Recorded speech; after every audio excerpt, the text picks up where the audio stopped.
Warning, we are a spoiler-based podcast. At times, we are also an offensive podcast. And we are most certainly a verbally explicit podcast. So if you fear for any of your delicate sensibilities, please back up now before you reach the point of no return. This is your final warning.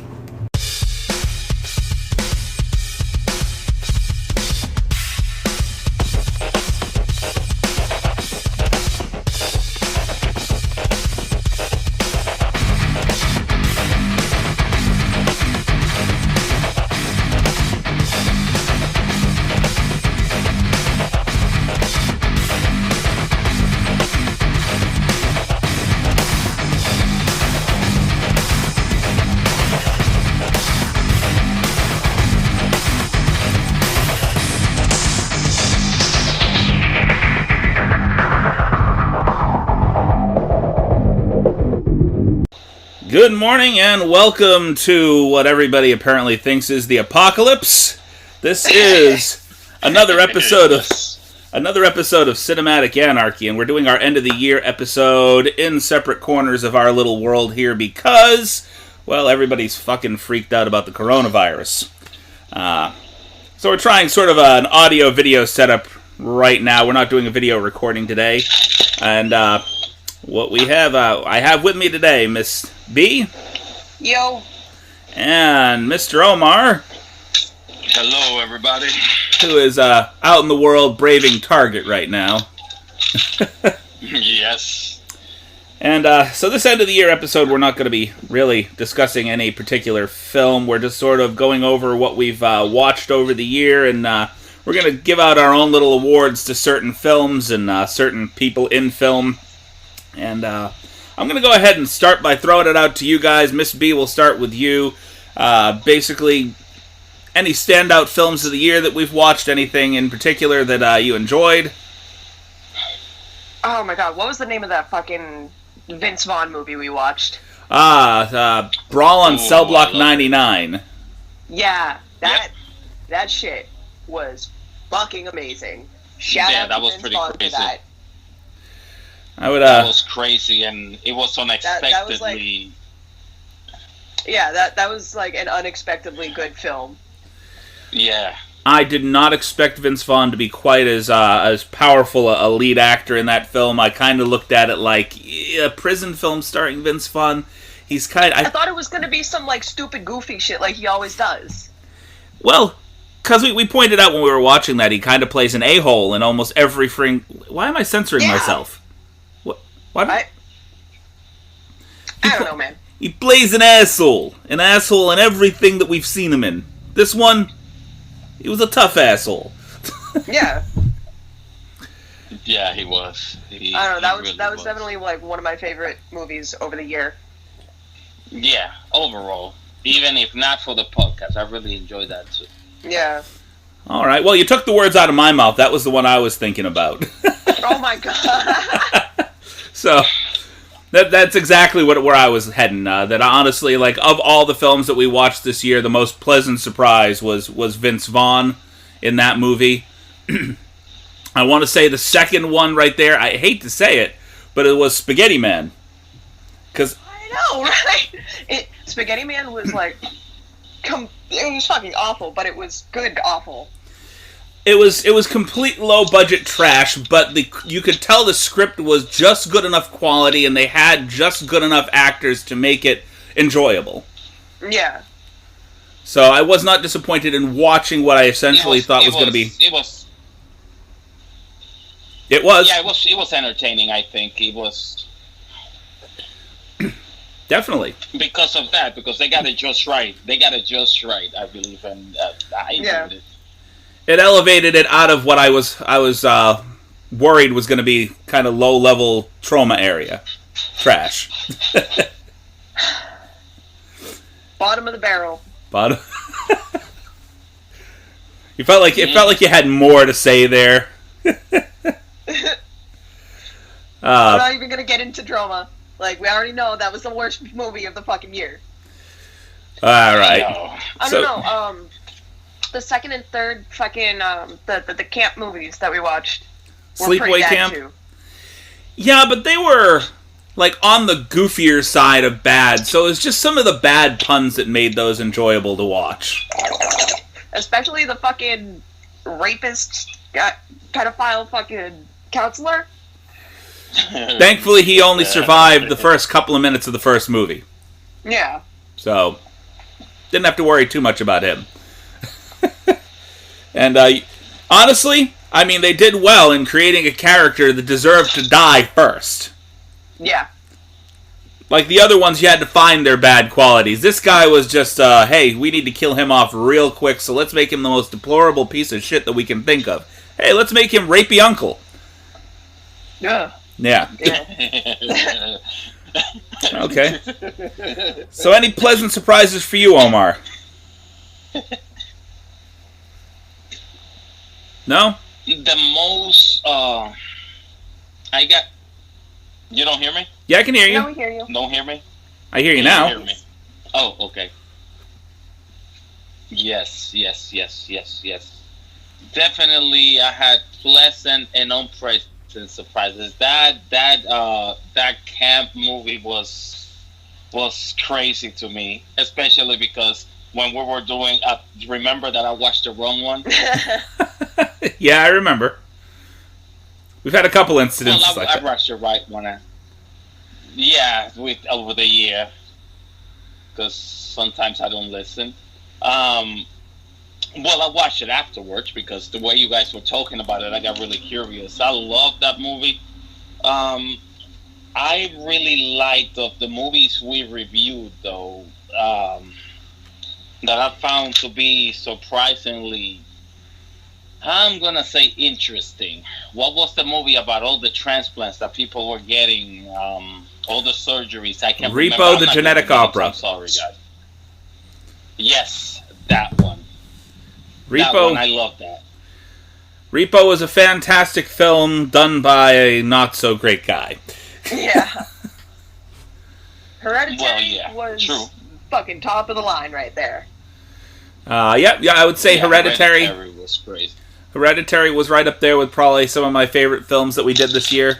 You can't discount Snowpiercer. That was a particularly fantastic movie. Huh? Repo was great for me. Okay. I definitely, Repo stands out, but Hereditary was pretty good for, as a horror movie. Yeah. Oh man, I can't wait for the second one. I'm hoping it doesn't get too delayed. I mean, they're delaying all Netflix filming right now. Because of the corona? Yeah. I hear they're delaying a lot of stuff. Yeah, everything is pretty much up in the air and all over the place right now. And it's understandably so. So I feel like it might kill the theaters, but they, from what I understand, like Hollywood has a backlog of stuff that they just never released, never got out there. And my feeling is like they could keep the theater thing going, charge theater ticket prices for people to stream the stuff at home. Yeah. AMC app, you know? Do that Corey Feldman shit, except don't show it for just one day. Oh, yeah. And of course, this being the end of the year episode, I do feel the need to advise everybody that Tea Time with Honey is going to be a separate thing. We're going to start releasing Tea Time on Wednesday. She's getting her own thing now. Yeah. And that inaugural episode is going to be today. So if you're listening to the podcast expecting Tea Time to pop up in the middle, I apologize. You are going to have to wait for Wednesday for that, even though we are recording it today. Yeah. Okay. Yeah, I got that out of the way. All right. So let's hop into Best Actor. Best Actor of the Year.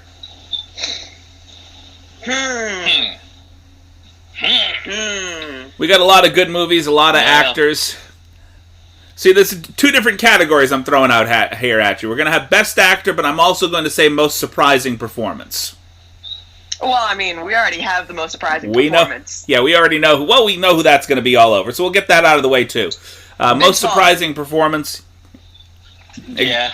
Exactly, Vince Vaughn. Vince Vaughn all the way. Vince Vaughn all the way. Yeah. Surprisingly good I didn't acting. expect that from him. Most surprising actress. Performance by an actress is going to be a little harder to figure out.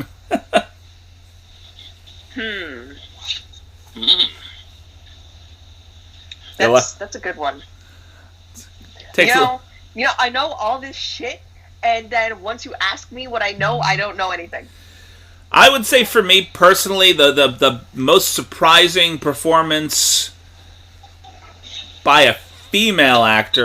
I mean, honestly, it would probably be the same thing as my best actress of the year, and that's what's her name, Toni Collette, in Hereditary. Yeah. Yeah, no, she was like fucking amazing. Oh my god, I can't even like put it into words how good her acting was for that movie. I mean, well, she's not the kind of person that goes into something half-assed. Almost everything that she does, if you watch her in her films, she puts 1,000% into pretty much everything she does. Again, I recommend United States of Tara if you have time to sit down and watch it. I'll check it out. I imagine a lot of people are going to have a lot of time coming up. So that's it's definitely a worthwhile show watching. She literally plays a woman with split personalities, and she plays every personality to a T, just like James McAvoy. Yeah. What's it called? United States of Tara. Okay. I'm gonna write that down. Yeah, it's worth it. Oh, I've been curious. I've been curious about that one for a minute. It looks very funny and very interesting. It stars her and I'm trying to remember the other guy's name. Oh damn. I don't know if either of you have watched Sex and the City. Nope. No. My wife loves that show, so we watched it a couple of times. But let's see. I'm trying to think. Have you guys, either of you, seen Northern Exposure? No. Oh. Okay, that's another good show too. I've seen that the other one, the Sarah Jessica Parker one. That's her name, the lady. Yeah. Okay. What did you say? Typical horse lady. The horse face. Yeah. The horse-faced woman. Hey, I don't know if that's just a recent thing, like she just got older and the older she got, the longer her face got, but she was not a bad-looking young lady, just I don't know what's happened in the past couple of years. Back in the day, she was, but right now, in her age, as she has aged, she reminds yeah. She does look like she resides in a stable. She reminds me of that one scene from, what was it, Army of Darkness, where Ash's face gets stretched. Oh my god. Go ahead. Look at a picture of Sarah Jessica Parker again and try not to picture that. We didn't do this movie for, like, the cast this year, but Suspiria was really fucking good. That's actually in the rotation for next year, remember? Fuck yeah! So, well, I mean, hey, go ahead and talk about it for a sec. What did you like about it? Dude, okay, so, like, it's got, like, a mix of, like, Hereditary plus Black Swan kind of feel to it. I know it takes place in the ballet. Yeah, like, they incorporate their dance into their witchcraft. And it's fucking amazing. And, like, I don't want to spoil too much, because I want you guys to, like, see this shit happen, but, like, this chick dances, and, like, people get, like, contorted and crushed, and, like, it's fucked up. Sounds pretty crazy. It's really fucking good. And, like, I'm still missing shit every time I watch it, so every time I, like, watch it again, I'm, like, catching new things. I heard it was, like, an epic length, almost, like, 3-hour movie. Yeah, it's a long fucking movie. But definitely worth the watch. I have seen the original. I have not seen the updated version of it. So I definitely recommend watching the original. It was a fucking classic of just amazing, gory special effects. Actually, I think most of it was practical effects. I think a lot of it was... It wasn't even that gory. This was... No. The original was sort of a shock and awe kind of movie way back when. It was like right up in there. I don't know if it was considered one of the video nasties, but it was right up in there with some of the more disturbing scenes that they had on in any movies back then, anyway. Yeah. Okay, well, I guess we've gone through. I guess most surprising performance. We haven't really touched on Best Actor. Give me a second. Okay. I'll give you a second. Well, we give you a second. Do you have any thoughts, Omar? For Best Actor, other than Vince Vaughn? Yep, your nomination for Best Actor. That's a hard one there. Let me see. We've done a lot of films over the years, so there's a lot to pick from. That's the problem. We have. I'm just having a memory. Would you say Right, memory all I can think of right now is like the most recent ones we've done. Yeah, and of course the Vince Vaughn one because it was amazing. I don't know. Alex Wolff did really fucking good too. Yeah, see, that's the problem that I'm having. Is a lot of the movies we recently did are sticking out in my head as like really good stuff, and it's like I'm trying to like think back to what we have watched. We're doing. Huh? Touch back on what we first did. I'm going to give Best Actor to the tire and Rubber. Oh my god. that would kind of be an insult. I disagree. I can't even fucking argue with that.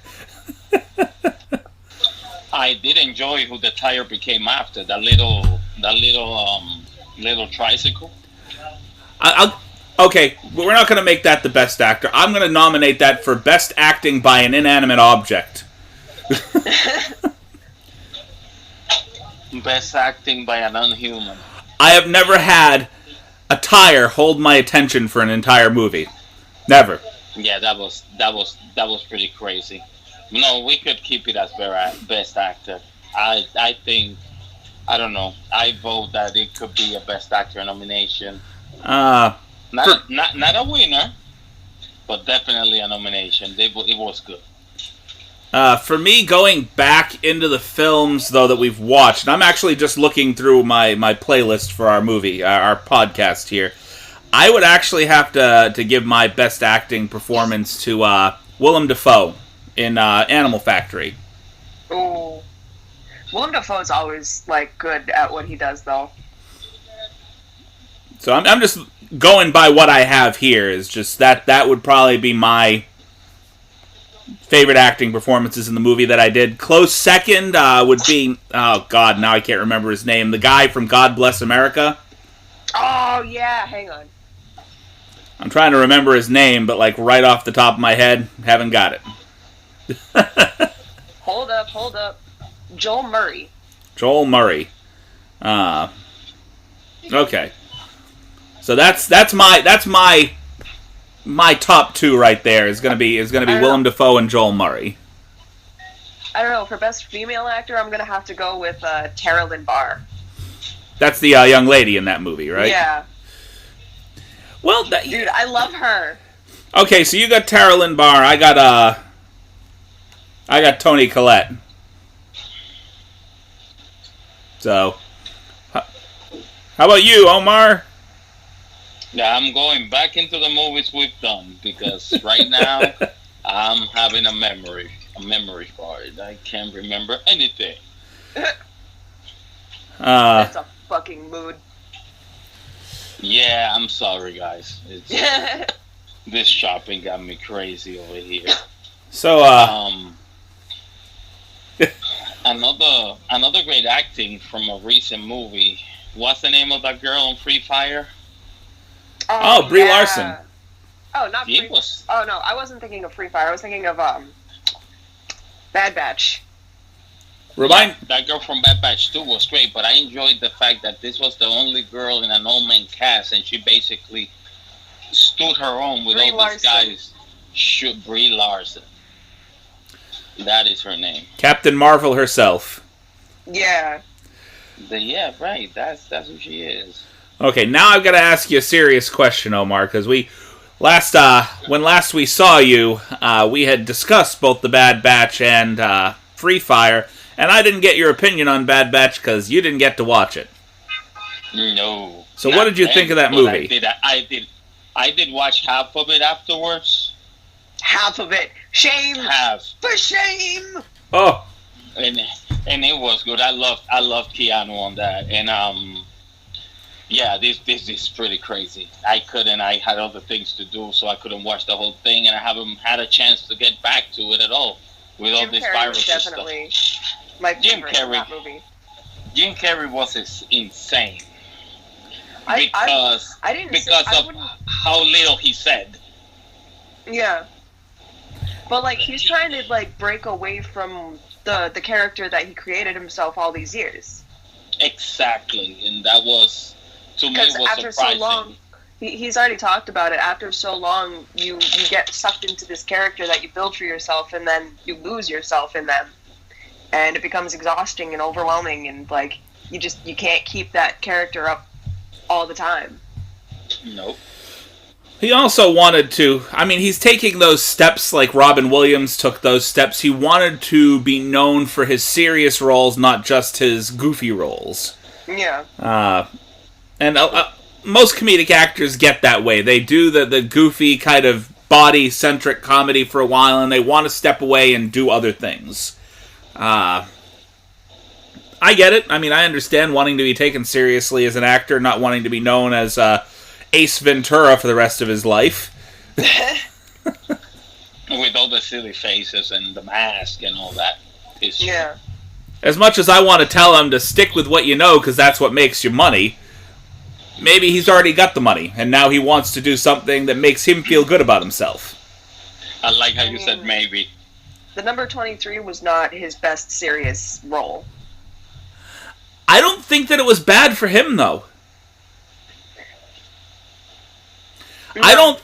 I think the problem was that the people that were around him, there wasn't enough effort around him to make the movie a good movie. To support the role, yeah. So without that support, no matter how good the lead actor is, without the support, you're not going to get a good movie. Yeah. But I've enjoyed, like, The Truman Show was a fairly serious role for him. It was a little goofy, but for the most part, it was dead on serious. Yeah, that movie's a fucking classic. The Truman Show was great, and also the one of the Spotless Mind, something of the Spotless Mind, where he was trying to forget that chick, and there was like a program where you could, pay somebody to help you forget. I don't know if you guys didn't see that. Sunshine, it's Eternal Sunshine of the Spotless Mind. That's a fucking amazing movie. That's one of my favorite movies of all fucking time. So it's essentially the exact opposite of Total Recall. Yeah. I liked. He killed that. As much as it was critically. Guys, I'm about to play now. Okay. You already know. Yeah, mute your microphone. Got you back in a second. Okay, we'll be right here. Personally, I really appreciated The Majestic. Okay. I thought that was a pretty good, serious performance for him. And I know he's got a couple of other serious films out there that I just haven't heard because they were low-budget films at best. Yeah. So, like, almost kind of independent art house films. So maybe not low budget, just off the map. Well, it's kind of weird without that extra static from I know, right? Omar's mic. It got real quiet real quick. I'm not going to really delve into any of the other categories yet until we got him back up and on. And, we are still missing Seth, though he has said he'd be on, and I don't know where he went. Of course he's not fucking in the chat, because fuck us, right?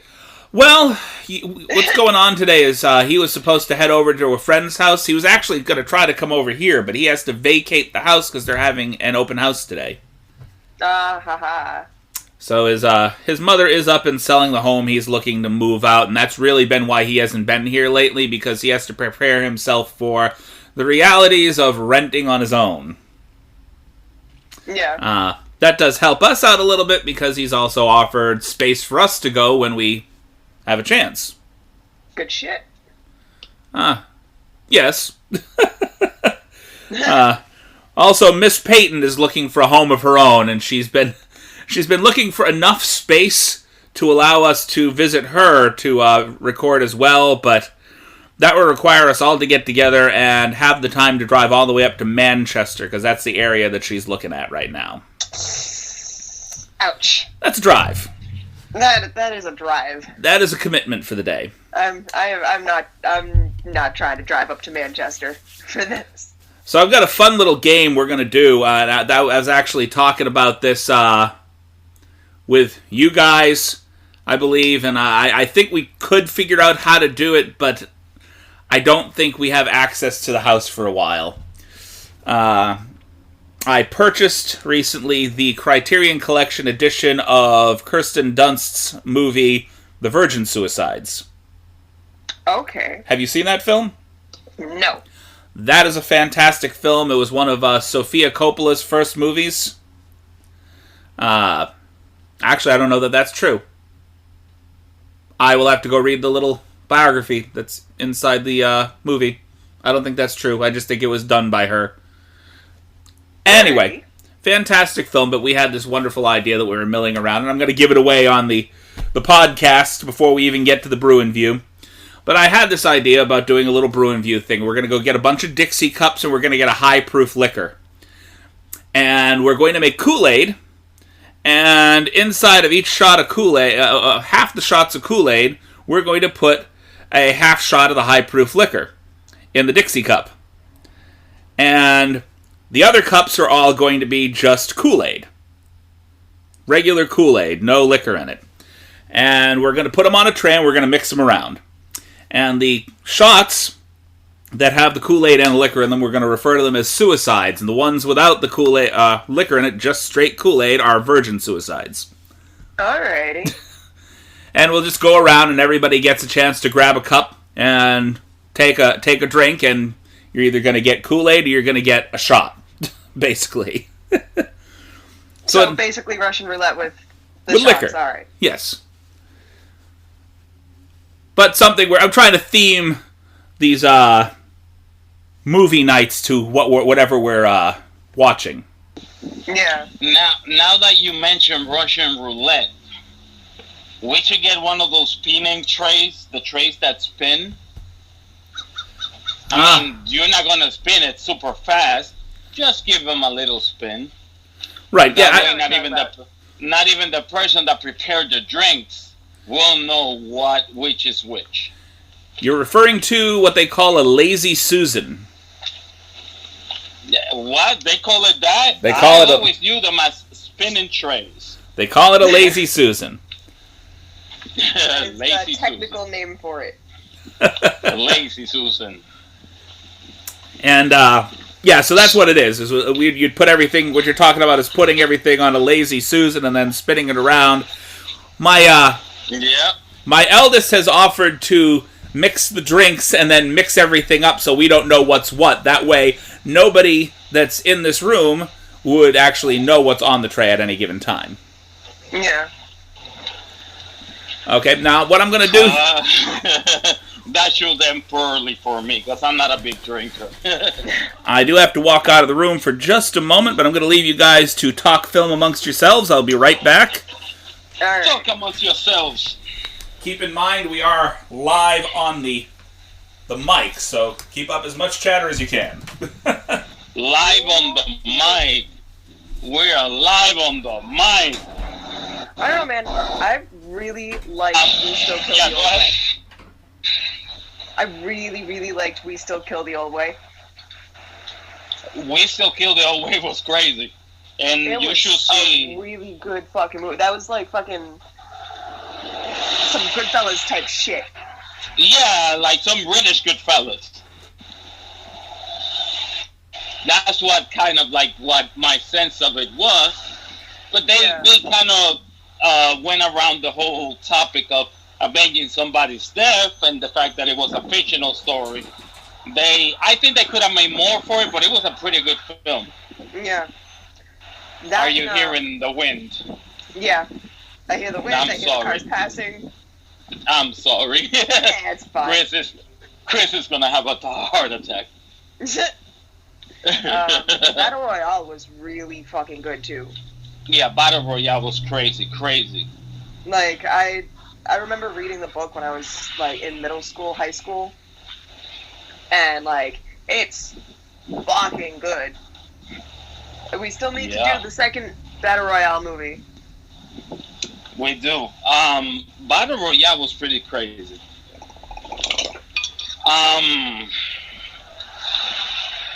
The acting, the problem with the kids is that it cut so much in between one and the other that it's hard to say, oh, this was the best actor. Like, everybody got some kind of equal play in the movie. Yeah. Versus making one character. I like that, but for this award purposes, it's going to be hard to say, you know. However, there was that really mean girl. Oh yeah, the chick from wasn't she in like fucking Kill Bill? What are we talking about? Yeah, she was. She was in Kill Bill. Yes, she was one of the crazy 88s. I believe they designed a lot of that scene on her, if I'm not mistaken. Yeah. On or around her, anyway.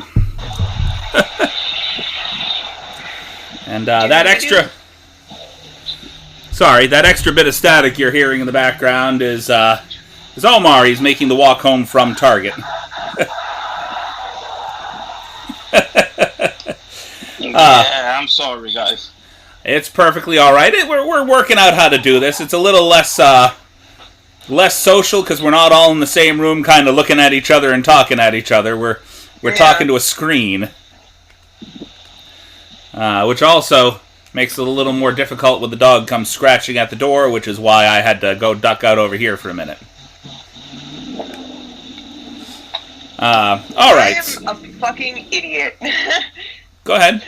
I've been going through like our Messenger over the past year to see like what movies we've reviewed. I could just go onto Spotify and see what movies we've reviewed and fucking refresh my memory. Right. I mean, the list is right there. Just look up Cinematic Anarchy. We're right there. Exactly. So. All right. So. What was everybody's favorite film this year? Everybody's film overall? Your best picture of the year of the films that we've watched. Give me a minute. That's a good one? Yeah, I have one. I have one already. Okay, go ahead. Shoot it out. As a film, I love Repo. My favorite has to be Repo. Okay. The horror opera. So is Repo for you? Yeah. I don't know. I've got like a 3-way tie for mine. Okay. Damn. That's one hell of a tie. Tank Girl. The Stanford Prison Experiment. And Brawl in Cell Block 99. Okay, so I got one in common with you. I've got a 2-way tie for my top anyway. And obviously Hereditary is like the best movie that we've watched, but like I'm not gonna give that the fucking best award for every category. Yeah, true. Well, I feel like we ended... It's a variety. I feel like we did that movie because we spent most of our year watching a lot of underrated, low-budget films, and really the only thing that made that something we could watch was because it just wasn't critically received as well. Yeah. Even though it was a fantastic film. Personally, I liked... my top 2 was the Stanford Prison Experiment and then God Bless America. Nice, yeah. So... those were the two that I had for top. All right, now I'm going to eliminate. I'm eliminating Romeo and Juliet from this next question, just because it's too easy an answer. The worst film that we've watched this year outside of Romeo and Juliet.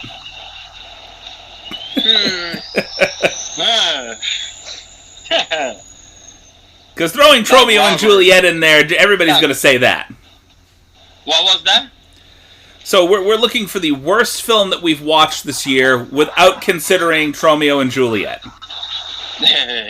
That's a hard one. That little more difficult when you remove that. I'm gonna have to go with the Nicolas Cage, the entire Nicolas Cage podcast.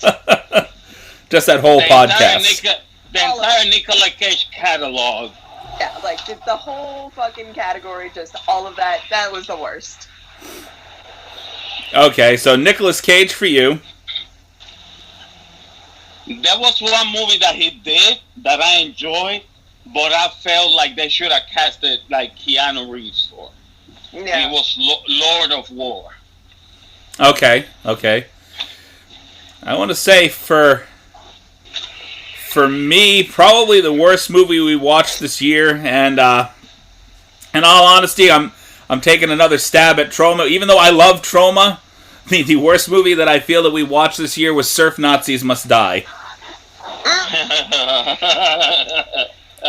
Yes, that was bad. Oh, hold on, I'm forgetting something.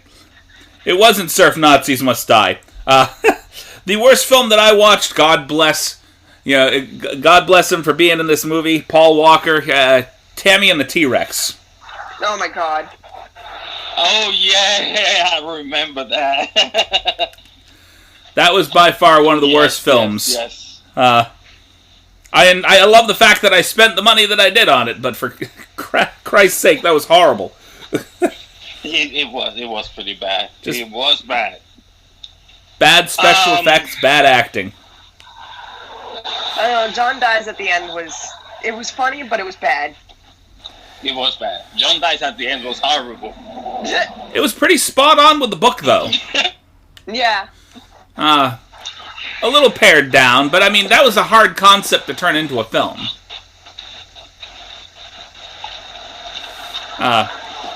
You're up.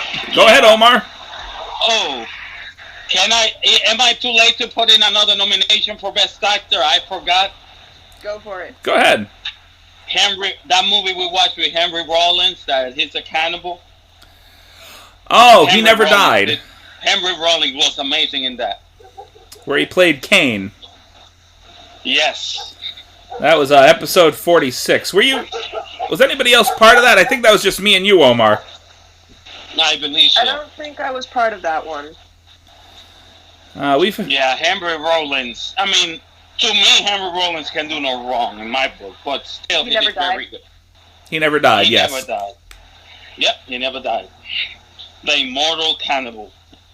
The recovering immortal cannibal at that. He was essentially playing, I want to say, like, it was supposed to be sort of a vampire's role, because I think Kane, in several instances, was referred to as, like, the first vampire. That's what they've said. Yes. Also, Kane was also a role. I don't know if any of you have seen the series Lucifer. No, not yet. I've been meaning to watch it. Well, there was this cop. Watch it. You'll see Kane, a little deep into the series, you'll see Kane. I want to say season 3 or 4, something like that. Okay. I'm going to go ahead and add one more to our worst movies of the year. Something I forgot that we watched. Vampire Hunter? You right on with me, right there. Yes. That was incredibly bad. Fucking called it. Yeah. But then again, it was so bad it was funny. That was It was fucking terrible. I mean, I'm sure if you watch it sober, it will put you in a bad mood. I did watch it sober. I'm sorry. My condolences. I watched it sober and wonder if I had accidentally gotten high. That's how bad it was. No, it was bad. Like, I had to have been on something to watch this. Why am I... And I've seen it twice in my lifetime. I was rather crispy when I watched it, and I found it entertaining, but even then I could, like... The part of me that had some Oh, we lost him. common sense said it was incredibly bad. We lost you for a second there. You lost who? You. You lost me? Yeah, you're... So You're in and out, man. Where you leave... Put a note where you leave me so you find me next time. Your audio and video is cutting out there. This is... I'm sorry, guys. Emergency stuff. Okay, so for me, the best role played by an inanimate object is gonna have to be the puppets on the Fuzz. Ah, so felt being an inanimate object. I'm sticking with my rubber tire. I'm sticking with my rubber tire. The puppet, all the puppets on the Fuzz were dope. The main bad guy, that Tony Montana wannabe puppet. Yeah. Yeah, that was incredible. I mean, I'll give you that was a great. They were addicted to jelly beans. Jelly beans. Jelly beans. Jelly beans were like their crack. Yeah. Or just their drugs in general. Yeah, I mean, for me, that's a close second. I'll give you that. All right, so we've gone through best actress, best actors. What would you say is probably the worst performance by an actress in the films that we've watched? I guess we have to go back to Jesus Christ Vampire Hunter, that main chick character. Okay, I'm changing my best actress. Okay, go ahead. Yep, we're gonna do Apple from Turbo Kid. Really? Apple. Yes. Okay, Apple from Turbo Kid. Yep, that was a good one. I'll give you that. Did you say best or worst? That was best. Oh, best. Oh, then it's that girl. I'm sorry. No clue what you just said. Not at all. No. On that one, for best performance, for best actress in the movies we watched. Okay.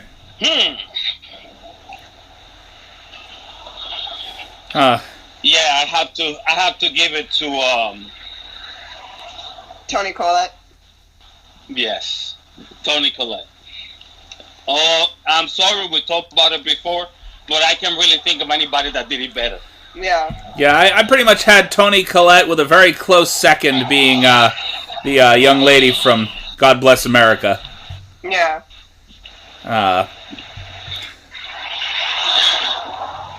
Now, worst acting performance by a female in the movies that we've watched, honestly, my feeling was Denise Richards from Tammy and the T-Rex. I'm sorry. Yes. It's the wind. I can't hear you. No, I wasn't talking. I know, that's... I can't hear Chris over the wind. Oh, okay. I'm going to mute myself until I have to talk again then. Okay. I'm sorry, guys. I was saying that, like, the worst actress in the films that we've watched, I kind of gave that to Denise Richards, Tammy and the T-Rex. Alright. She was definitely my worst actress anyway. Because I'm looking through a lot of these movies, and I guess a lot of people are fairly forgettable because I can't remember who some of these actresses are, but she's, I guess, prominent even now. Everybody knows who the hell Denise Richards is. And, honestly, that movie, her performance in it was so horrible, like, downright forgettable. Yeah. What do you think? Special Unit was one of, like, the worst movies for me. Special Unit? Yeah. But for, like, worst actress... Oh, man. You got to remember names to be able to do that. I know. I'm sure there were worse actresses because we can't even remember them. When actors are that bad, it's sometimes a problem to remember their names. One I really liked, and I'm sorry I'm throwing this in late for best, was Henry Rollins' daughter in He Never Died. Okay. She wasn't in there a whole lot. She had a couple of manic performances within the movie, but because of the manic performances, I'm saying. But I'll give you that. And now for worst actress, that girl that had a crush on him. I really didn't care for her acting much. Okay, the waitress. I'm going to have to say Pamela Yes. Springsteen in Sleepaway Camp 3. Okay. So that was the lead Worst. slasher. For worst actress. Okay, so that was the girl that was the killer in pretty much all three movies, right? Yeah. Yeah, by the time we got to Sleepaway Camp 3, like she was kind of punny in the second one, and we had the young lady in the first one. But by the time you got to movie number 3, the actress who plays the lead killer it was dry. It wasn't even a good performance. Yeah, no, it was just overdone at that point.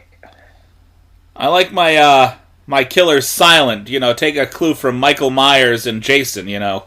Quiet. Yeah, right? Shh. You don't need to say anything. Just kill in an interesting way. They do. They got creative with their murdering. Well, some of the kills in the Sleepaway Camp movies were actually pretty creative. It's just the dialogue that dragged it down. Yeah, no, it was not good. Now this is something that I could discuss with you guys, but you wouldn't really get it because you weren't here for either of these movies. So, I watched Hobgoblins 1 and 2 with Seth. We did an episode a while back. It is actually the highest or rated episode that we have. It was listened to by about a little over 800 people. And that episode, the actresses in those two movies would by far be the worst actresses I've seen all year. Yeah. You got to imagine, I mean, this is sub-basket case acting. Yeah. I see the frown. Nobody can hear the frown. I'm making a face, you guys. No, it's like nobody can hear the frown. You gotta express that frown with a voice. Currently expressing frown. Frown downloading. But nobody got to really see that particular film. It was one of those things that now that I'm telling you it's that bad, you probably won't watch the movie, and you won't be watching it in the context of the actual podcast itself. So let me just tell you that this is like, it had a higher budget, a lower budget than even Basket Case did. It felt like a film that your friends would film in their backyard, at best. Yeah, no, I did not like Basket Case. No. Yeah, I know you didn't like Basket Case. I enjoyed it for what it was. We're still trying to figure out how it got into the MoMA. Who knows? Did you get to watch Basket Case, sir? I did get to watch it, but I wasn't there for the review. It's apparently in the Museum of Modern Art in New York. It's part of their film collection. Yeah, I heard you guys talking about it before. And we can't, for the life of us, we can't even find a justification for it online. Like, it's just in there. Nobody's told us why. It's there because it was based in New York. Like, and if that was the basis for getting a movie into the MoMA, then Goddamn. Woody Allen made a whole bunch of films in New York. They could have gotten one of those. So I was reading something. Woody Allen apparently has made one film a year since he started his career. Yeah. Approximately one film a year, which means he's been doing films for a little over, 30, almost 40 years now? Got to be longer than that. 40-something years. It's got to be more than 40 years, but he doesn't have that many movies out there, so where are these other films that he's been doing? So, his first movie was in 1965. Oh, wow. That's a lot longer. That's like almost, just pushing 60 years. That's 55 years. Yep. What's New Pussycat? That wasn't really him doing a film, though. That was him taking another film and dubbing new dialogue over it. So there was a few people that did films like that way back when, like the Kung Fu Dolomite movie was literally them taking another Kung Fu movie and them dubbing more audio over it to make it seem like a funny movie. Yeah. Are you trying to speak there, Omar? Because I can't hear you. Oh, I'm sorry. I forgot I was on mute. I said it was extremely funny, though, Kung Fu Dolomite. That was, I believe, right up there with Kung Pao Enter the Fist. I thought that was really funny. It was funny. Kung Pao was crazy, too. And it was a fairly recent movie because there was a lot of, like, Wu-Tang as in, like, rap references in that movie. It was, like, when he was a bit older. Yeah. Yeah. I guess it was an odd bag because most of Wu-Tang music and personas are influenced by Kung Fu movies. Okay. Well, with the discussion about Kung Fu Dolomite, we're going to go ahead and take a quick break here for station identification or sponsor identification or whatever the fuck we do, like right here in the middle of the podcast. And we will be back with the second half of our anniversary episode. Enjoy the identification, people. The education of the identification of our sponsification. The miseducation of the identification. Something, whatever. Welcome back to the second half of our podcast, and we should have better audio now, because I realized I recorded the entire hour of our last podcast strictly off the microphone from my computer. Oh my god. Brilliant. Fucking. That's bad on me. It's still... Well, this time, and this been a crazy week. So, I mean, can nobody really blame you or fault you for any technical snafus that may happen. Well, it was just my itching to just kind of get this whole thing started, so I didn't really pay attention to what was recording the audio. Yeah. That's on me. That's on me. It happens.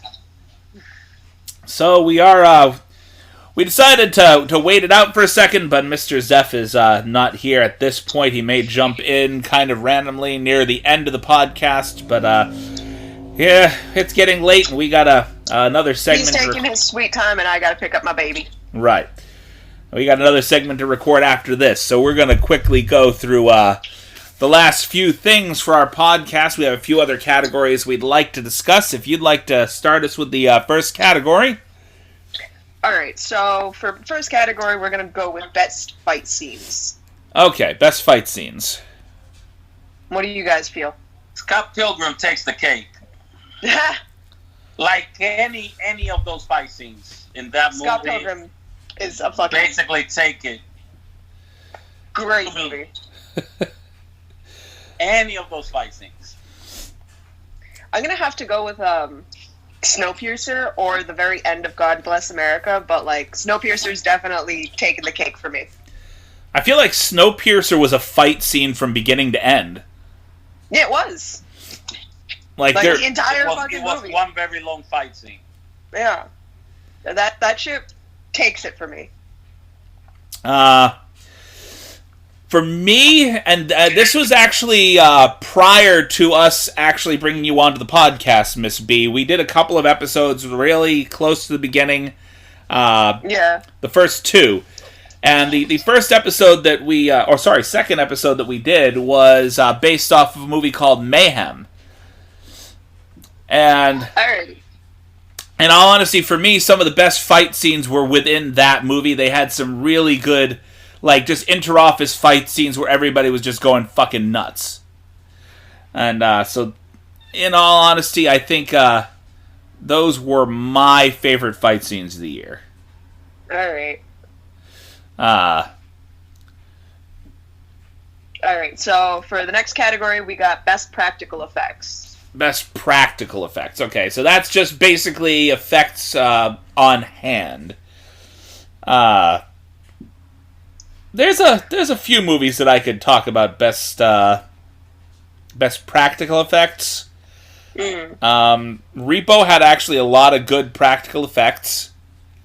They did. Omar, your audio is cut out. I see the munchkin, no audio. Honestly, Contracted was really good. That's why I muted it. Okay. Contracted had a lot of good practical effects. Yeah. How about you, Omar? Anything for practical effects? Oh, he went silent. Again. I forgot I had the mute on. For effects, I enjoyed the effects also on Scott Pilgrim. But my favorite had to be the effects for He Never Died. Well, we're talking practical effects right now, not special. Oh, not special effects. Yeah, so like makeup and shit like that. Oh, had to be Repo. Repo has some great makeup. Okay, yeah, Repo was my first thought too.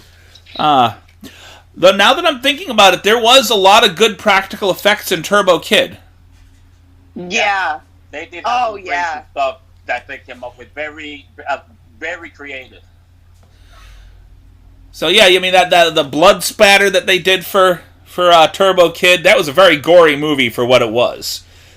Yeah. A lot of good on-hand practical effects. They didn't use a lot of special effects with that movie, which is, I think, what made it a good movie. Going back on mute for like a minute. Okay, feel free. Keep it going. Honestly, I really liked the practical effects at the very end of Brawl in Cell Block 99 where he gets shot in the face. Where he gets shot in the face, or the decapitation into the shithole. Yeah. That was fucking realistic. Right. I mean, I certainly had appreciation for pretty much the whole movie effects-wise. There wasn't a lot of effects near the beginning of the movie, but there was plenty near the end where they had a lot of close-up kind of gore and... yeah. Whew. Like when he just scraped that guy's face across the floor. Remember that? Yeah. That's the first scene that really made me go, what the hell? I'm gonna have to watch that movie again. It was really good. I recommend that to like everybody now. Yeah. There's a handful of movies that I watched that I was so pleasantly surprised with that it was like, I thought we were going to be watching a shitty movie, that's why we put it on, and we're finding like diamonds in the rough. Okay, so we moved on from practical effects, we're going to go on to special effects now. Worst special effects and Worst best. Special effects. I'll let you go first. Basket Case. Basket Case for worst special effects. Yeah, I want to say that whole claymation scene that they did with Belial was kind of bad. Not the best. How about you, Omar? Worst special effects. They came from outer space. Was it they came from outer space or they came from Mars? Killer Clowns from Outer Space. Killer Clowns from Outer Space. Oh, we also did They Came from Outer Space as well. The movie you picked, the old one, Beyond Space. Okay. Let's see. Worst special effects for me. I'm just kind of blowing through everything that I've got here. I had to take a second because I'm looking through all the movies that we've watched over the year, and there's been some pretty standout movies for best practical effects. I had to really look through them. But worst special effects, I'm going to have to give to Tammy and the T-Rex. Well, because Basket Case barely had a budget. You know? Yeah. And Tammy and the T-Rex didn't have that bad a budget. And their special effects overall were just horrendous. You know, their death scenes, just the special effects in general, were horrible. I'll be right back, guys. And you're out too. Okay, so I'll stand alone for just about a second here. Mr. Omar is cooking, and Miss Nico has checked out for just a moment. So there was a lot of decent movies that didn't have terribly great effects. I'd say Basket Case was probably a lower rung for special effects. Spaghetti Man's special effects were more practical than special, so they weren't great, but they weren't the worst. Tammy and the T-Rex, I think, really was probably the worst movie overall in regards to special effects. They did try, but that horrible scene of Denise Richards riding the T-Rex in the distance was just... Alright, I'm back. They could have cleaned that up. Yeah, I was just saying that the whole scene of Denise Richards riding the T-Rex in the distance, they could have cleaned up, and they just chose not to. And I don't know if that was just added into that, I want to say the special edition DVD or Blu-ray that we picked up, but no idea. The Gate had some really bad special effects, too. But, I mean, that's coming from, like, a millennial point of view. Yeah. Back then, they had great effects. It's true. Well, I mean... But the Killer Clowns from Outer Space was pretty bad in the special effects because it was already like the late 80s, early 90s. There was no reason for those special effects to be that bad. No excuse. Yeah. I mean, you got to look at them honestly in the context of what we're used to right now, too. I mean, even bad movies have pretty decent special effects in comparison to what you were able to do with things back in the 80s. Yeah, exactly. Like after they made Star Wars, there's really no excuse that by 1991 a movie had effects like Killer Clowns from Outer Space. You're right. All right. You have, even matching it up with films of that time, they were lousy. They were bad. Well, yeah, that's why they were considered low-budget actually at that time, direct to VHS or Beta. That's how bad they were. Beta. You remember Beta? I don't remember ever seeing a Betamax in person after the age of 7. Yeah, I remember the top loader Betamaxes. They were like what Laserdisc was to DVD. I remember still as recently as 1998 seeing VHSs and top loading VHS. Beta, I really don't remember seeing a Betamax player since I was very, like I probably was around 7, 8 at the latest. Tag had some really bad special effects, too. Tag. Oh yeah, I forgot about Tag. They had a lot of good practical effects. Their special effects sucked. There was a lot of good practical effects in that movie. The special effects were horrible, though. Exactly. But... Alright, so, best special effects. Okay, best special effects. I'll let you guys roll away with that one for a minute while I'm looking through. I like the effects on Scott Pilgrim. Yeah. I like the effects that was smooth. Huh? It was smooth on Scott Pilgrim. Yeah. They wanted to make it basically the whole concept of a video game and a comic rolled together. But they did that very smoothly, very balanced. They didn't overdo it. to me, I think it's the best. Yeah. I want to say for me, best special effects, I'm going to give that to Rubber. Yeah, Robert has some special effect where he made people's heads blow up too. That was just one of those movies that, I mean... Why do I say he? Well, the name was Robert, so I guess he. It was Robert the Tire. Yeah, It was. Yeah, well, yeah, they gave the name Robert, but that doesn't mean that it's a guy or a girl. It's a tire. It. Yeah, And it made people's heads blow up. I enjoyed that, the way they did that. Because the first time it happened, especially, you were thinking, what the hell's going to happen? What the hell is he about to do now? And the anticipation, because the first time took a little while to happen. Okay. Versus the other times that it happened during the movie. So you had the anticipation growing up, and that 1 second when those heads blow up, it was crazy.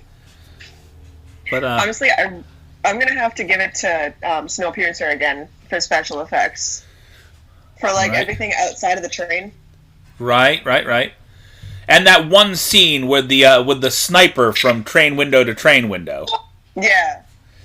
I was gonna say my second place would have been a 3-way tie, honestly, between Snowpiercer, John Dies in the End, and Scott Pilgrim. Yeah. Because I mean, when you got to second place for me personally, those 3 movies, I couldn't really say one was better than the other in regards to special effects. They had their own types of special effects and things going on in them, so equally as effective, as far as I was concerned, anyway.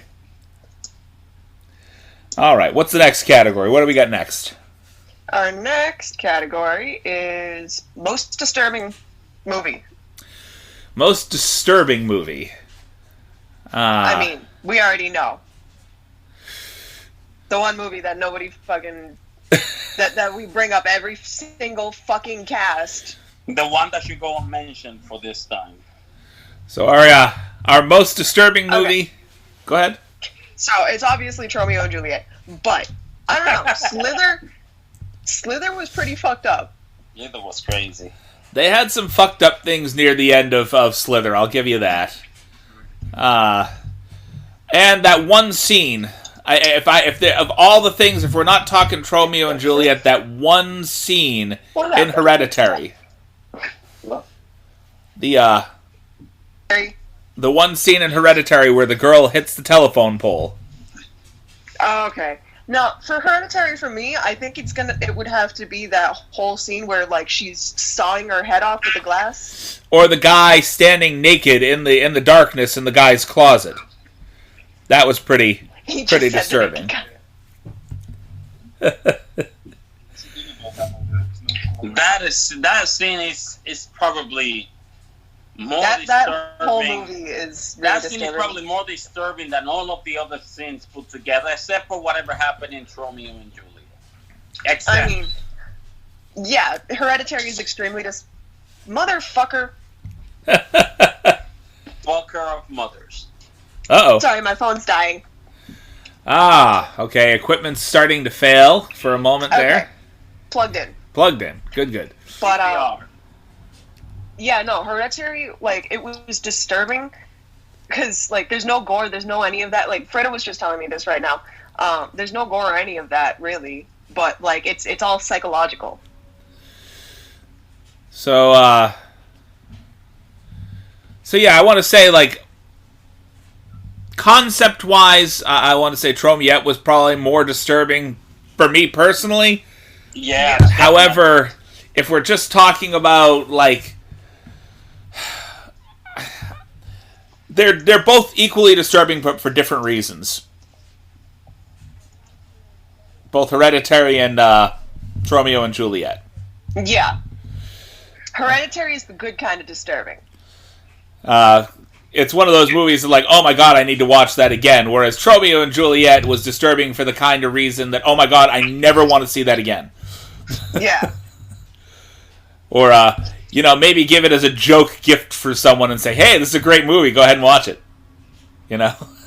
Exactly. And we're going to go ahead and make a promise right here to our listeners that next year, for our second season, we are not going to discuss this movie again. We're never going to fucking talk about this movie again. I think second that motion. we brought it up every single podcast since we watched the movie. And we just couldn't get it out of our heads. It was that bad. So, again, I apologize to everybody that's watched our... or watched or listened to our show. Since episode 7, we've been talking about this movie, and we are at episode 52. Yeah. Jesus Christ. I would say 40-something podcasts of being traumatized by Romeo and Juliet is enough. So you have our award. We gotta find the next year's disturbing, traumatizing movie. Oh, I'm sure we will. We've got a handful of movies. Several of which I haven't watched, so... But these were all our choices for movies to watch over the years, so it's going to be harder to find, that worst movie of the year. Yeah. So, we shall see. Do we have any other categories, or are we, We got, what movie would be better with different actors? Bulletproof Monk for me. Okay, so who would you put in the lead role? Bulletproof Monk was great. Yeah, definitely could have used somebody else as a main character for it, even though I like Choi Yun-fat. Yeah, Okay. Sean William Scott was... You can't get past his fucking... His other role. The Stiflerness of Stifler. Exactly. You can't get past him being Stifler. He will always be Stifler. That is who he is. And seeing him try to be this fucking, this karate fucking martial arts guy, it doesn't suit him. He needs to establish a more dynamic role for himself, Okay. You're talking about Sean William Scott, right? Yeah, he needs to make movies with more serious roles if he's want to take on a serious role like this.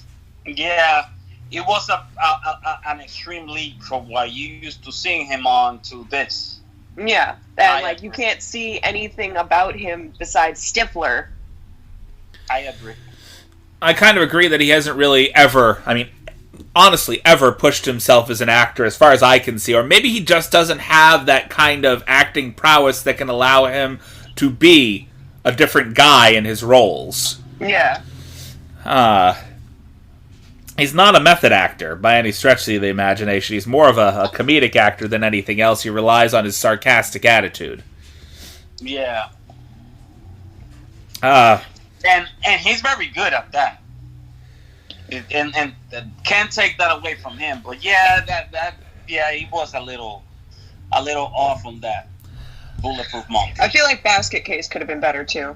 Basket Case. With different actors.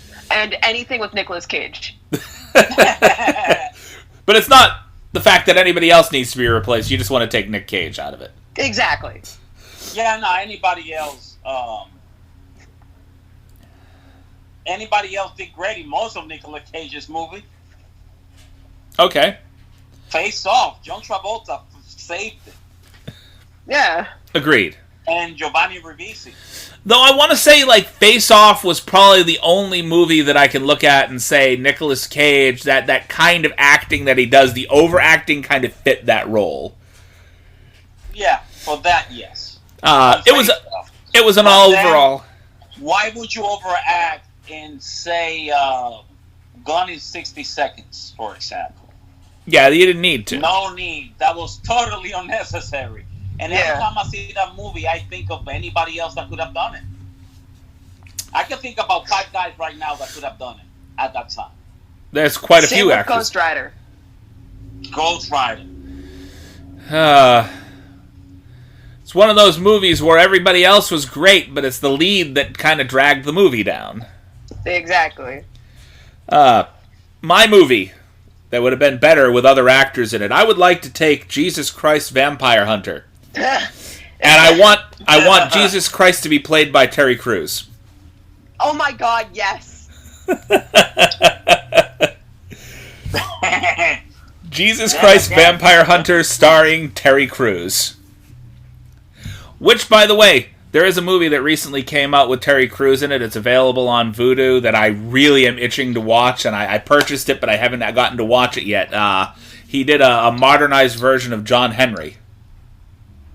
The Tale of John Henry. Interesting. So I'm kind of itching to watch that. I will be right back. Okay, well, we're going to have Miss Nico duck out for another moment.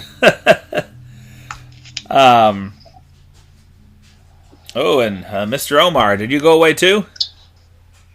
I'm right here. Oh, okay, you're right there. There are, a couple of other movies that I could have seen, like, better actors in.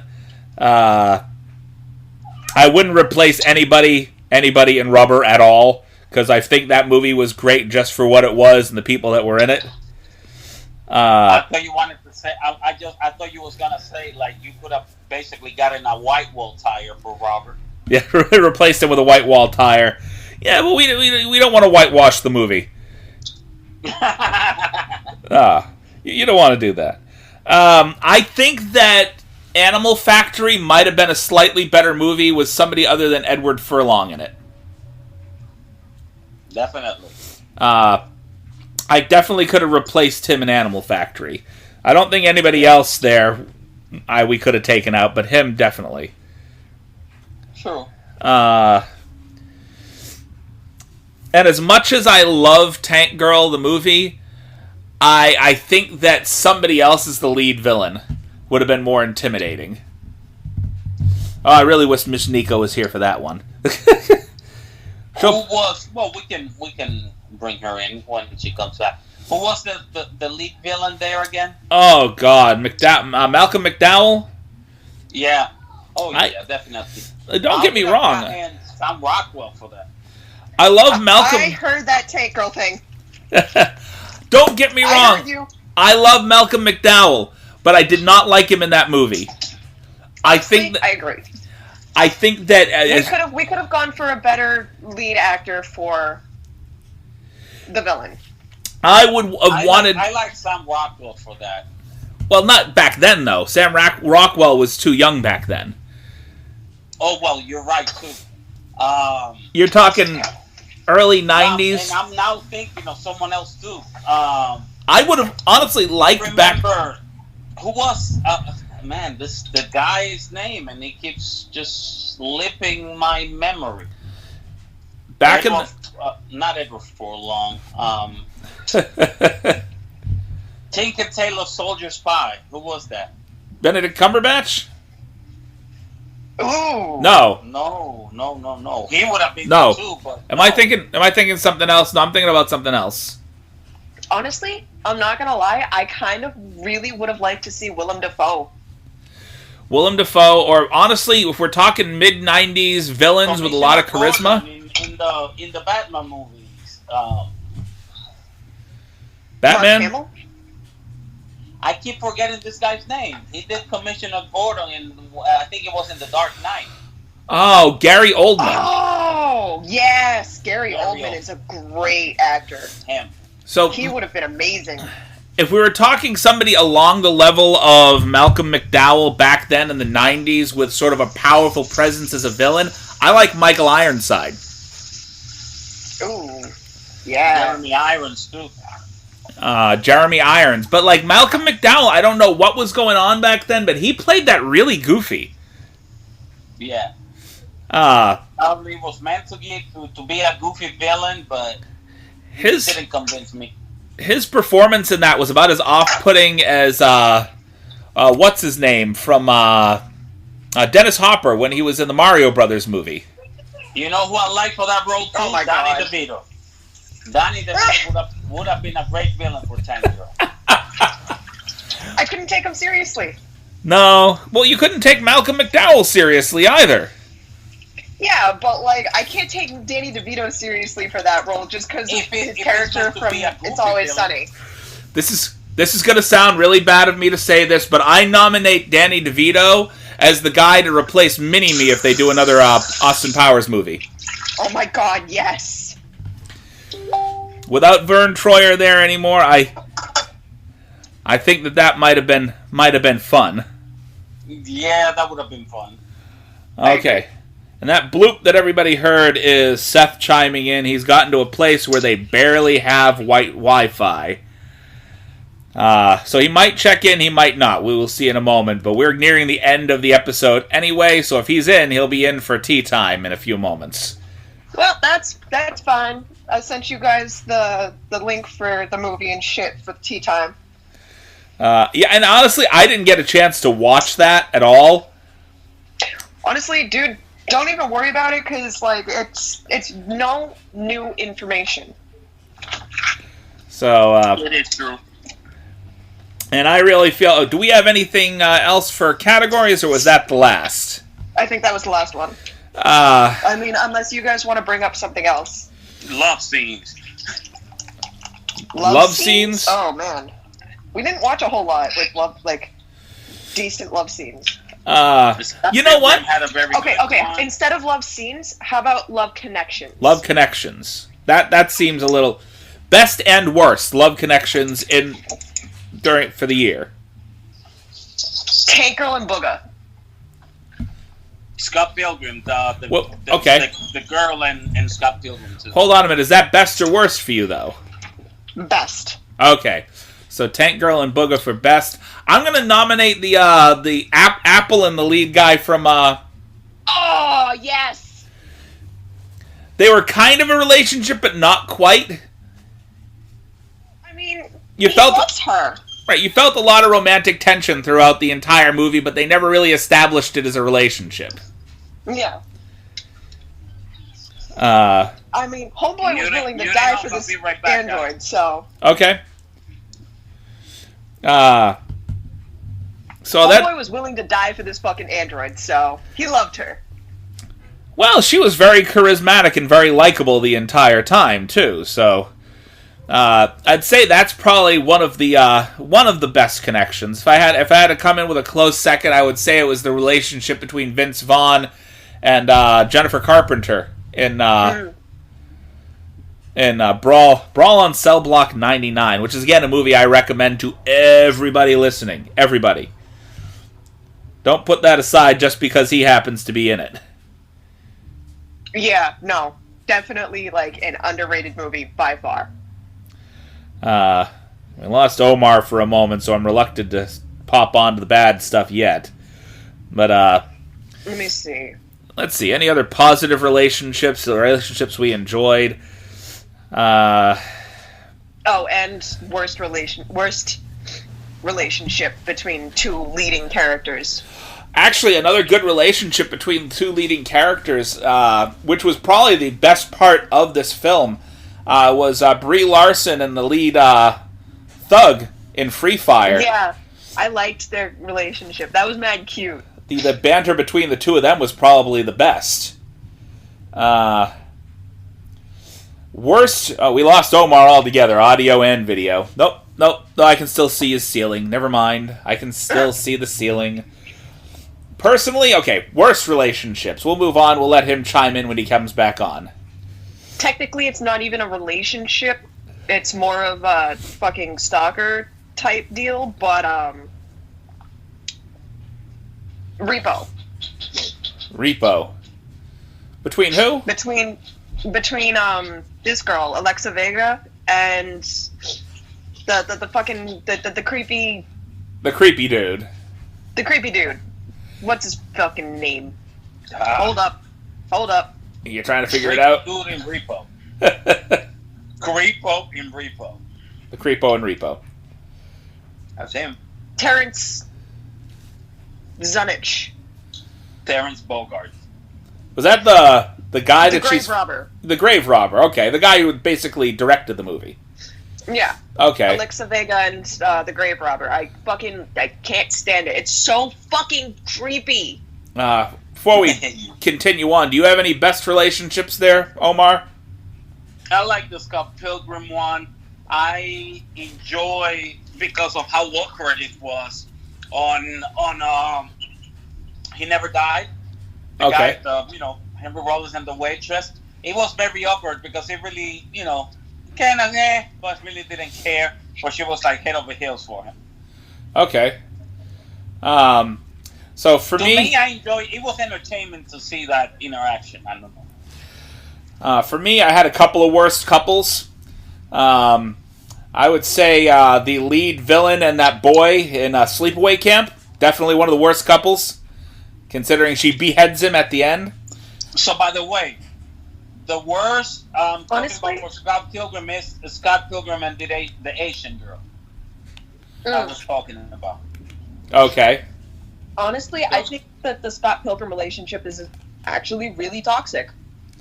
Between him and Ramona.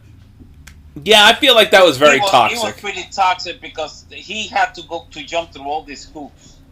Yeah. Like, why? If You you're going shouldn't have to fight all of your girlfriend's exes just to be with her. Yeah. it's got to take down a gang to be able to be with me. I'm good. Have a nice day. Yeah, right? Nothing's worth that. I would say I don't care if she's got pretty hair. another worst Her and her hair. another worst relationship for me would be the relationship between the lead actress and the cannibal in Bad Batch. Yeah. Uh, I don't know. I kind of Toxic liked too. that relationship.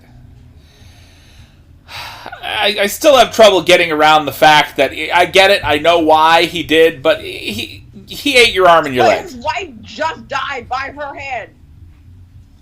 Yep.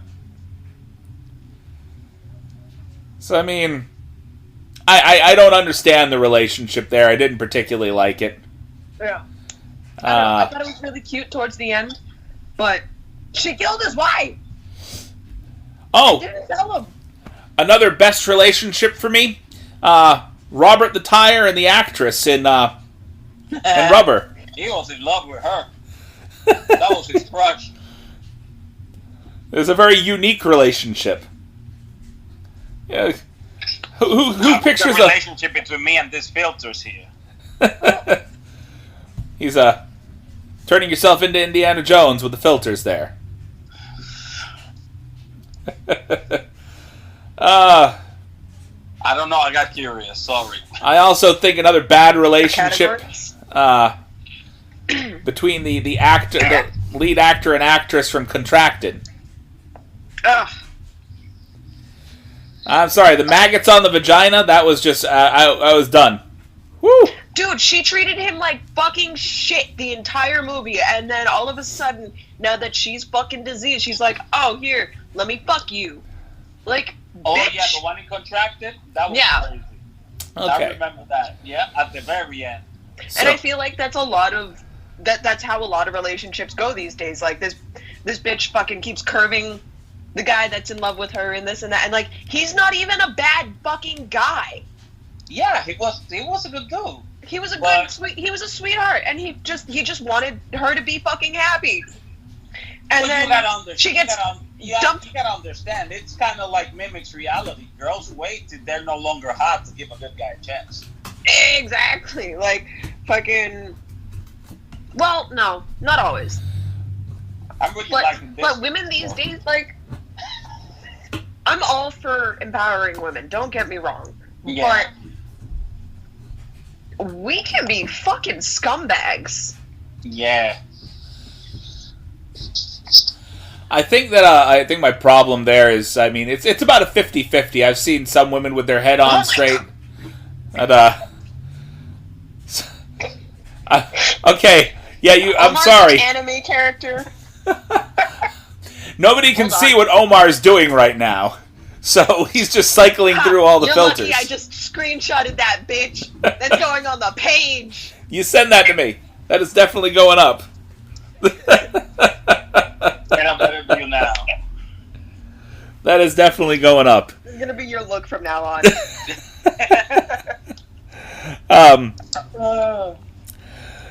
Somebody screenshot this one. I feel like about 50% of women got their head on straight, but there's also another 50% that are seeking all the wrong things in a relationship. Yeah. And they put themselves in really bad, toxic situations, which, unfortunately, that's on them.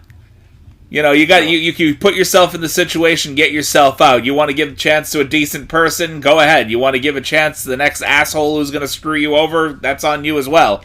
Yep. And we now have Omar starring in Star Wars. Oh my god.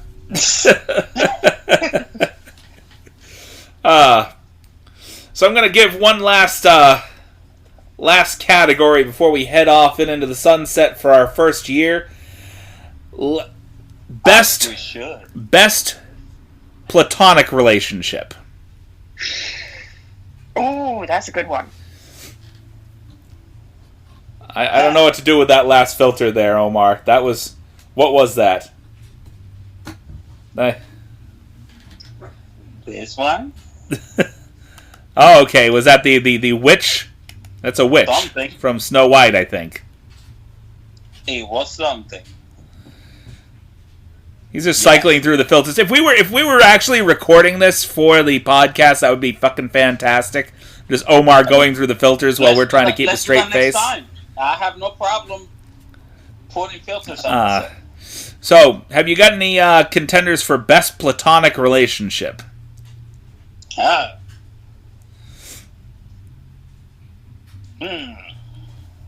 a tough one. Best buds, best friends, just platonic relationship. God bless America. God bless America? Yeah. Okay. I'm going to go with something a little different. I'm going to say the friendship between Eddie Murphy and Martin Lawrence in Life. True. Okay. See, I wasn't there for that cast. Oh, you didn't watch the movie? I thought you watched the movie, though. I think I did. I don't remember. You don't remember? If you watched that movie, you would remember. It was a good film. Yeah. For an older Eddie Murphy movie. Yeah. That wasn't bad. There's a lot of decent platonic relationships in the films that we've watched. Pardon me. Trading Places at all? Huh? We didn't get to watch Trading Places for the No. You had that in the pot for the next year, but we didn't get it picked out either. No, we didn't. That's true. There's a few decent platonic relationships. I've noticed that a lot of the films that we've watched, though, not a lot of platonic relationships in them. No, not really. I mean, even the relationship between the two actors in God Bless America, it was platonic on his side, but she kept trying to turn it into a romantic relationship. Yeah. So that was probably the most awkward platonic relationship. Yeah, probably. Yeah, but at the end, she was like, "This is my friend. I got you. I'm here for you. I got your back." And they both die in a blaze of glory. All right. Anything else to input for the year? Any other memories you'd like to discuss about this last year worth of work? There was a lot. A lot happened. A lot happened that shouldn't have, like that film that shall go unmentioned. Hey, we promised we wouldn't talk about that anymore. We're done. Not be named. Well, I'm still not gonna talk about it in the next season, but yeah, that was. I enjoyed most of the movies we watched for what they were. Some of them weren't that good. Some of them were pretty good. And it was a good year in review, looking back and all the ground we covered. I think we got to watch a lot of movies that I normally wouldn't have put myself in a position to watch. Yeah, right? Like, this opened up a whole new level of willingness to watch something that I normally wouldn't. Yeah. What is this supposed to be, anyhow? What is what supposed to be? Me, right now. It's like a lumberjack hat. Yeah. I don't know what the glasses are. What's the meaning of this at all? I don't know. I have no clue. You're having fun with the filters there. Those are entertaining you. Just screenshot this one. I'm the master of disguise up in here. Right? Few screen. I've got no filters because I can't do them from the position that I'm in, so that's fine. It's gotta be like a darker Johnny Bravo or something. Apparently. Oh my god. I don't know what that is. It's like Crybaby with glasses on or something. I don't know. Yeah. Black Crybaby. I don't know. Probably. You look like you're supposed to be in West Side Story. Maria. Why can you guys access filters, but I can't access anything? It's on the. Are you on your phone or on the thing? I'm on the Surface. Oh, that's why. I am on the Surface. You can access the message and filters because you're on Surface. Apparently. Here, tap on your little screen thing and see if the little smiley face with the stars shows up at the bottom of your box. Yeah, there's that there. Nah. No. Just allows me to add person, hang up on the call. That's about it. It's a very dumbed down version of what this should be. Yeah. All right. Well, that little bit of entertainment with filters, I'm going to go ahead and sign off for the podcast for the day. So for myself, have a wonderful, wonderful afternoon, night, day, whatever your time you're actually listening to this during your quarantine over the next few weeks. And how about you guys? Au revoir. Take care. It easy, everybody. Stay safe, stay clean, stay healthy. Don't make a lot of bad choices and don't buy up all the milk and all the wipes and all the toilet paper because other people need it too. Cough on your local politician and eat the fucking rich. I saw that just before you realized you needed to say words. You gave people a thumbs up, and I'm like, we're not recording this. The thumbs up means nothing to know anybody. Nobody can see that. Looks like you got like toilet cleaners for ears. I know that's supposed to be like a bear, but it's not. I don't know what the hell this is neither. It looks like toilet scrubbies. One of those things that I cannot decipher. All right, peace out. The devil.